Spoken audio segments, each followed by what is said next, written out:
नमस्कार दोस्तों, मेरे चैनल में एक बार फिर से आप लोगों का स्वागत है। दोस्तों, मेरी जो सीरीज़ चल रही है पेशवाओं का उत्थान और पतन, इसको जारी रखते हुए आज मैं आप लोग को बताऊंगा कि महान बाजीराव जी के बारे में डॉक्टर सिन्हा यानी जो इतिहासकार रहे हैं डॉक्टर सिन्हा, वो अपने क्या शब्द व्यक्त करते हैं और किस तरीके से बाजीराव जी का मूल्यांकन करते हैं। तो आप ध्यान से सुनना, आपको बहुत सारी इन्फॉर्मेशंस और उनके विचारों का पता चलेगा। तो चलिए मैं स्टार्ट करता हूँ डॉक्टर सिन्हा के शब्दों को पहुँचाने का। डॉक्टर सिन्हा के अनुसार बाजीराव में एक महान योद्धा और नेता के गुणों के होने के बावजूद भी उनमें एक सफल शासक के गुणों का काफ़ी अभाव था। ये डॉक्टर सिन्हा के शब्द बाजीराव जी के बारे में हैं। आगे डॉक्टर सिन्हा कहते हैं कि दूसरों के प्रति जो उनका व्यवहार हुआ करता था वो आधिपत्यपूर्ण था और उनका जो स्वभाव था वो अत्यंत ही उग्र था। यानी बाजीराव जी के बारे में ये शब्द कहते हैं। और आगे डॉक्टर सिन्हा कहते हैं कि बाजीराव जी पूर्ण रूप से एक सैनिक था और किसी प्रकार का विरोध सहन नहीं कर पाता था। सौभाग्यवश उसके पास बहुत साधन थे जिनके बल से वह सारे विरोधियों का दमन कर पाया। और देखो दोस्तों, आगे डॉक्टर सिन्हा इनके बारे में क्या कहते हैं, आप ध्यान से सुनना।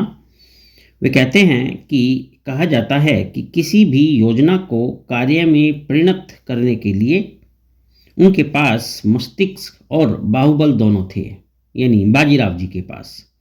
और यह सत्य है कि अत्यधिक शक्तिमत्ता अच्छे शासक की शक्ति की जड़ पर कुठाराघात करती है।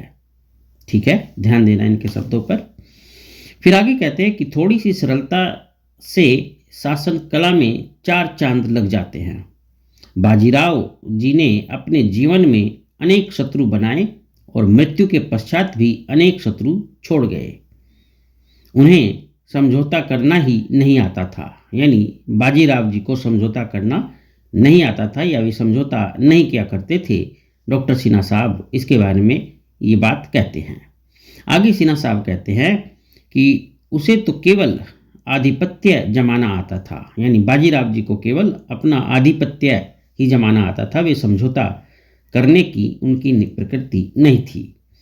तो इस प्रकार आधिपत्य का प्रभाव लोगों को उस समय भी दुखद होता था या दुखप्रद होता था जब उसके पीछे पूर्ण निस्वार्थ और निर्लोप भावना हो। यानी डॉक्टर सिन्हा ये कहते हैं कि भाई ये जो उनका नेचर था आधिपत्य वाला, वो कहीं ना कहीं जो है उनके लिए सही नहीं था और वो एक तरीके से उनकी इस कमी को मानते हैं। आगे डॉक्टर सिन्हा क्या कहते हैं, वो कहते हैं कि बाजीराव की आधिपत्य वाली जो भावना थी वो निस्वार्थ नहीं थी। यद्यपि वह अपने राजा शाहू और देश के प्रति पूर्ण रूप से वफादार था, लेकिन कहीं न कहीं उनकी जो आधिपत्य वाली भावना थी उसके पीछे उनका कोई ना कोई स्वार्थ रहा होगा। ये डॉक्टर सिन्हा के शब्द होते हैं उनके बारे में।